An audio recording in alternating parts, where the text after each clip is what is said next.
Day 7 of training camp is in the books, and we got some interesting takes. Though it was a lighter day, Caleb Williams was sharp. Braxton Jones continued to practice with the first team. Really? And Steve-O, somebody raved about him on the coaching staff. Hold on. Yep. TJ Edwards returned, and DeAndre Swift said that Caleb Williams, this training camp, is the most improved player. Hold on. We're going to talk about it, break it all down, but you gotta hear the music first.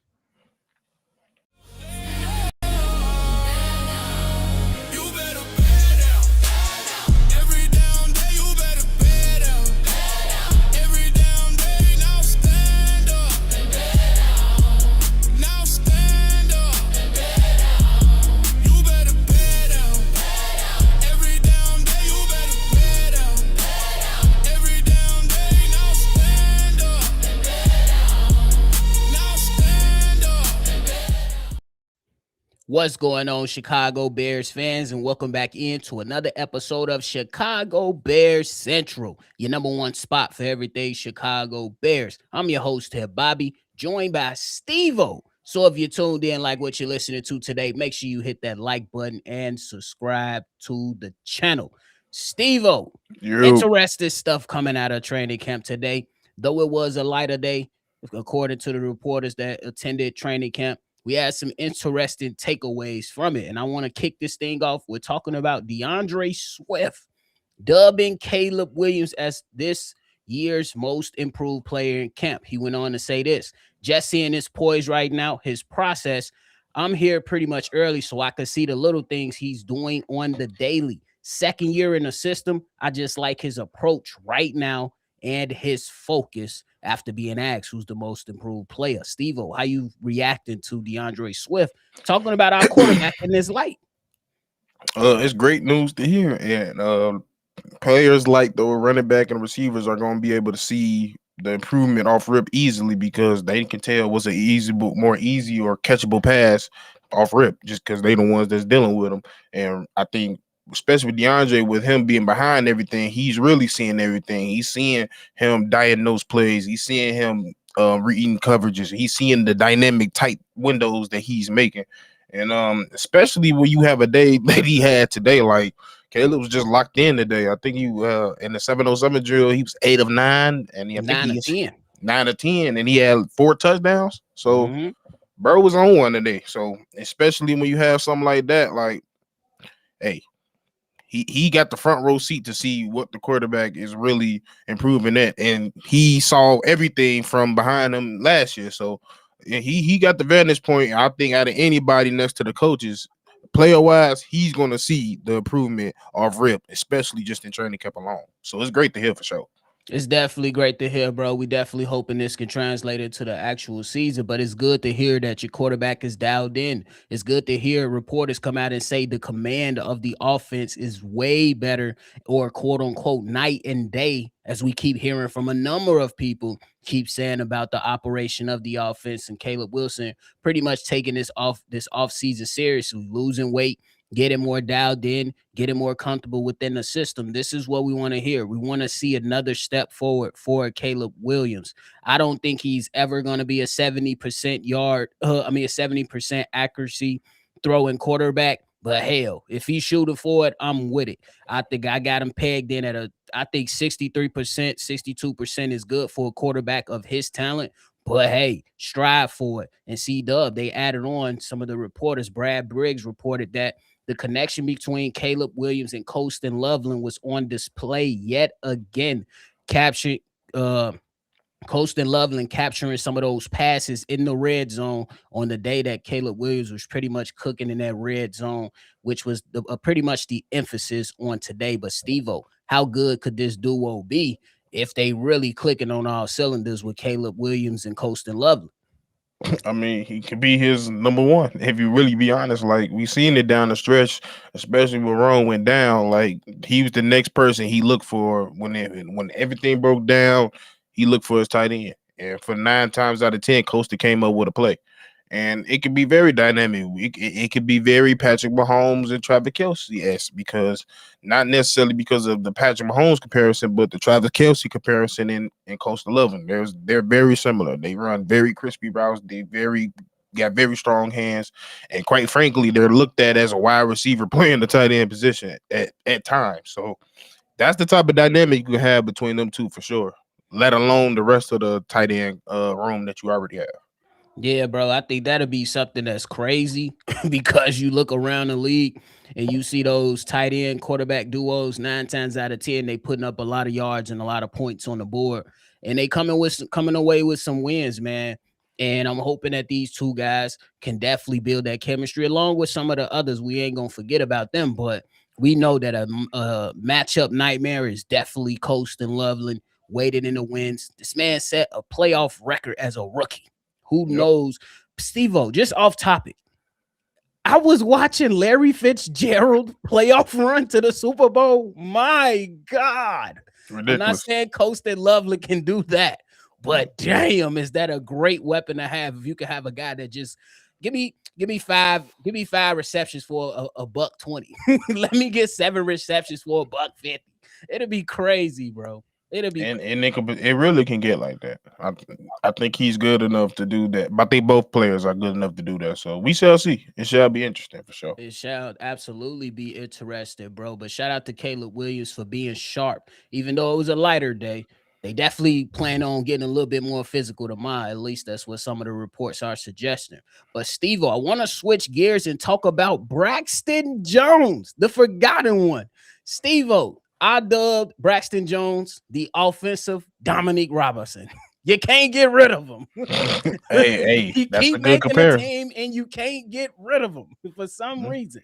But Braxton Jones, third straight practice working with the first team, in according to Chris Emma, Braxton Jones has gotten the chance to reestablish himself back at full health and seems to be making the right impression. So much so that offensive coordinator Press Taylor raved about him before Wednesday practice, saying, I think Braxton has done what we've expected in terms of being physical and the communication. How you feeling about Braxton Jones, bro? I know you're not really the biggest fan, but how you feeling? I was only not a big fan of him being a starter. I don't think he's our long term starter, but like I said, he's great in the role where he's gonna be our swing tackle version or our secondary tackle. And quite frankly, that's what he is. And we're hearing good things. I think the most important glaring thing that I heard out of the thing that Press Taylor said was he's approached it very well physically. And that was the last thing lacking with him because we knew intelligent wise, communication wise, he's already pretty much up there when it comes to playing the left tackle position. He knows how to communicate. He knows what to say. He knows where to be. The whole thing was physically. Sometimes he can get physically imposed on, and the fact that we're hearing that already, it could be a testament to we don't got no edges, or it could be a testament that this motherfucker actually got better On the real, one or two things for real though. for But sure. like, look, serviceable left tackle, man, definitely gonna hold down the fort until Ozzy Trapillo gets back later in the season. Hey man, just hold it down. Just don't. Literally, that's all, and I think he's capable. I think that's what I always wanted him to do or be a part of any team. I think he's going to be a guy that if you need him to hold it down for half a season, he could do it. For sure. Definitely can hold it down for half the season. His strength is definitely the run game. We know we might have some issues in the pass game versus him in the bull rush, but I would imagine that there's going to be some things schemed up for him. Especially like if they want to, like if Ben Johnson comes to, I, it's second and whatever or third and whatever, we got to have this play because where we're at in the game. Let's go out there and give him some extra support. Maybe put a put a Cole Komet right there. Hell, a Well, Colston Loveland over there to chip, or using Sam Roush, who's a big mofo on camera. What? My God, but just as big as Cole ass. bro, it's crazy. Bro, it's crazy. But hey, I think he's gonna be able to do some solid things. Maybe not great, but he definitely gonna be solid. We'll see because he only on 1 year deal. You know, sometimes guys get an extra jolt in their body just to get another contract. And ultimately that extra jolt is what got Dominique Robinson signed. Yep. Signed. With So Houston, we might be seeing Braxton Jones on his way out too. Maybe we'll see. You know what I'm saying? But it's good to see that he off to a good start versus the others. Did you have any hope for Dredrick Wills or Theo Benedict? More for Theo, but Okay. I knew what Jedrick was at the point. Like he just can't stay healthy, and if you can't stay healthy at left tackle, I don't want you at all. Oof. And this coming from a guy that played in the trenches. I gotta follow your lead, brother, for sure. I know there's a lot of people pulling from Jedrick, but nah, it ain't look like that's happening. But before we get into some of these comments, man, we also got good news that TJ Edwards returned. And Yeah. I think that's an important part for the Chicago Bears defense. I think that the communication that he could provide for defense, like the Chicago Bears, would be huge. Devin Bush has been putting on a show, at least from what some of the reports are suggesting. So I think that having TJ Edwards is going to be huge for the Chicago Bears at the end of the Yep. day. How you feeling about his return? It's good to have him back. Like you could tell it was a nice little drop off when he got hurt, especially when it comes to communication and just physical. Especially in the run game, a lot of those times when we couldn't plug the hole on the D line, he was right there to plug it in. So yeah, it's gonna be real nice to have him back. Of course, I feel like he's gonna be added to some of the veterans list that's gonna have maintenance days, such as like a Joe Tooney and a Grady Jarrett, and deservedly so. I mean, he been in the league for a nice quite a time, and he's done his due, especially as a Bear. But yeah, it's good to have him back for sure, especially with the linebacker core coming back, some of the returning people we got coming back, and then yeah, we for the most part, our linebacker core got extremely young outside of Devin Bush and him. Yeah, I think that I think that we in a good spot with the linebacking crew. Like I said, I'm happy that TJ Edwards is back. I think that is going to be key for the Chicago Bears defense as we try to at least, please, can we at least just get into the middle of the pack as a defense? I don't need us to Yeah, be top 10 right now. I still think that the Chicago Bears are going to have one more offseason before we start trending to that top 10 mark where we want to be. But we at least cannot be in them damn 20s this season, bro. We got to be closer to like 16 15. on Yeah, the rear, right around there to where we a lot better. And I think they made some good improvements on the back end, but then I think next offseason is when they really, really address the trenches. But Steve, we have not heard a peep of Ruben Hippolyte. Is it over? Like I mean, a y- peep. I mean, I think he just didn't show enough in the time that we did give him playing time, and that's why you went to go get back C Dub's son and and Bush and the rest of the crew. So I don't think it's per se done, but it's shown that they're losing hope on them for sure. Yeah. And it be like that for some of those later round picks, man. Sometimes they just got to make their way out through special teams or something. You know what I'm saying? So Honestly, yeah, we'll see what happens with that though. But hey, man, those are all y'all latest takeaways from today's practice, which was a lighter practice. Steve-O, my man Steely E coming in hot. We have a live call next weekend. What? E! I know my Uncle Charles, y'all, is excited. no, for real. Crazy. Hey, I'm definitely geek. I ain't gonna lie. I've been tired of. I mean, don't get me wrong. I like basketball, but I've been tired of basketball. I'm ready to Hey, call some football shit for sure. the real. You know the greatest sport in the world. Come on On now. my mama. For real. But it is just a preseason game, and we're gonna see what happens with And that. I But we will say this though. I don't know if you've been hearing about, but Caden Davis' name been coming yeah, up a lot. I don't know, Jade. for real. This Caden kid there apparently had a nasty one-handed catch in practice And a today. touchdown, Yeah, like a end zone catch or something like that. So yeah, yeah, he making a case for himself to be on the roster for sure. for sure. I'm interested, man. Can't wait to see him in live game action because he's gonna receive some opportunities. A lot of these guys gonna Especially be in receiving some preseason. opportunities. Yes, sir. So yeah, it's gonna be the Caden and Jade show. This is your time. Facts. For real. I think Tyson Bajer gonna have himself another good I preseason. heard he's been pretty good for himself as well. Yeah, and the way for Tyson Bajer, the way that the league is looking and addressing, he might get an opportunity next season. He That's might. why some reports that I've seen just said that he looking top 20 ish the way Yeah, he is in man. training camp. Yeah, cause like you look at Malik Willis with Green Bay, he goes down. You look at Malik Willis, he only has 6 starts, bruh. He only has 6 starts and got himself some money on and went down to Miami. South Beach Packers. Oh, bro. But hey, shout out to Christopher Wheat. Said, I wish a speedy recovery for Kobe Bryant. You already know, bet down, brother. My man's Book This in is the why. building. This is why Salute. you don't get smart TVs because niggas just start precious shit. But go ahead. Hey, it be like that for sure, man. Hey, shout out to Joel with the alerts. 440 jewels. Appreciate it, dog. Steely E said, I love the constant theme around what all the offensive players are saying. They are picking up right where they left off. Yes, sir. Get some stuff. Bro, this Brad Ayuk that lost his fucking mind. He crashing out again? He ain't crashing out. He just posted again of his ass dancing talking about mood because I'm gonna be a commander soon. No, you not, bro. This is not happening. They just got digs. It's over. You muted. What? I ain't talking to you. Oh. But Book said Beijing either gonna end up in Arizona or Atlanta. I could see that. At least We being do have a great relationship and partnership with Atlanta, so I could definitely see that. Arizona can use anybody.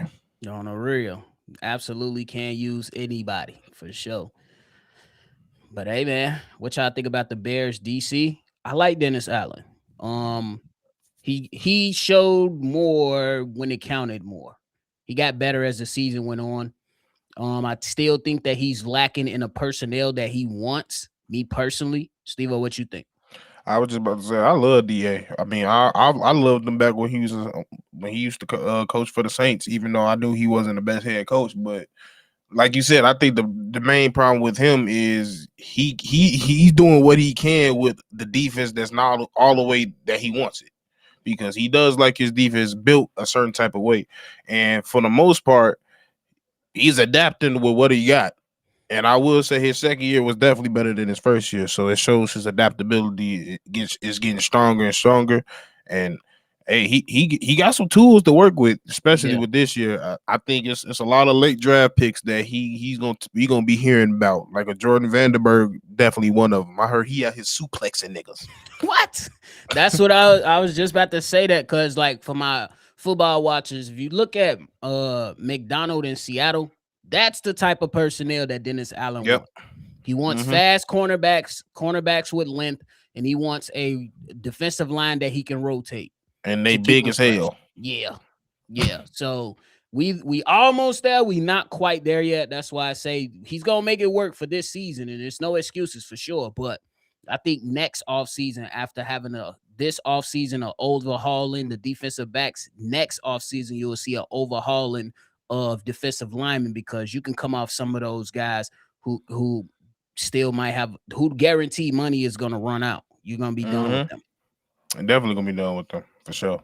Yeah, Jordan Vandenberg. Steve-O just brought him up. One Life said, yo, Jordan Vandenberg will be a starter before the season is over. He will get a lot of defensive snaps. We'll see.